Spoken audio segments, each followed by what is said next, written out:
बातमी आहे उपमुख्यमंत्री देवेंद्र फडणवीसांनी केलेल्या मोठ्या गौप्यस्फोटाची। एकनाथ शिंदेंच्या बंडानंतर उद्धव ठाकरेंनी मला मुख्यमंत्री करण्याची ऑफर दिली होती असा सनसनाटी गौप्यस्फोट फडणवीसांनी केलाय। झी 24 तासचे कार्यकारी संपादक कमलेश सुतार यांना दिलेल्या टू द पॉइंट मुलाखतीत त्यांनी ही माहिती दिली आहे। 2022च्या सत्ता स्थापनेच्या वेळी उद्धव ठाकरे यांनी फोन केला, तुम्ही मुख्यमंत्री बना असं त्यांनी सांगितलं, मात्र वेळ निघून गेली होती असं फडणवीसांनी या मुलाखतीत सांगितलं। अत्यंत मोठा गौप्यस्फोट उपमुख्यमंत्री देवेंद्र फडणवीस यांनी झी 24 तासच्या या विशेष मुलाखतीमध्ये केलाय।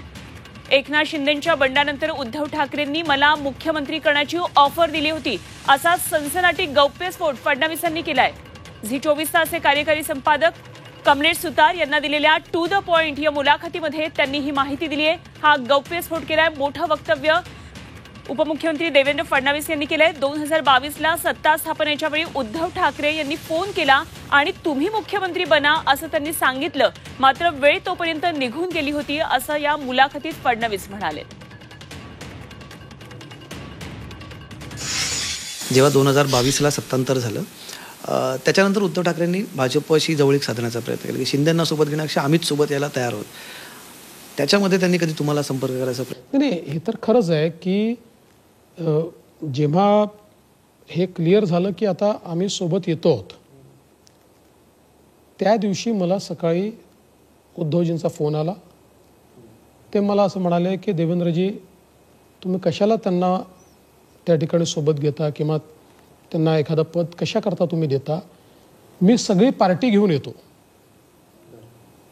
तुम्ही मुख्यमंत्री बना, आपण हे सगळं नीट करू। अच्छा, तुम्हाला मुख्यमंत्री पद तुम्ही? होय होय। मिलिंद नार्वेकरनी फोन लावला, त्यानंतर उद्धव ठाकरे माझ्याशी बोलले।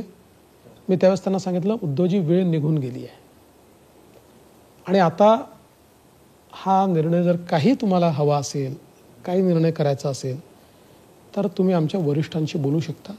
माझ्या लेवलवर हा विषय संपलेला आहे। आता जे सोबत आले त्यांच्याशी आम्ही बैमानी करणार नाही। पण मग त्यांनी केली होती वरिष्ठांची चर्चा? मला कल्पना नाही।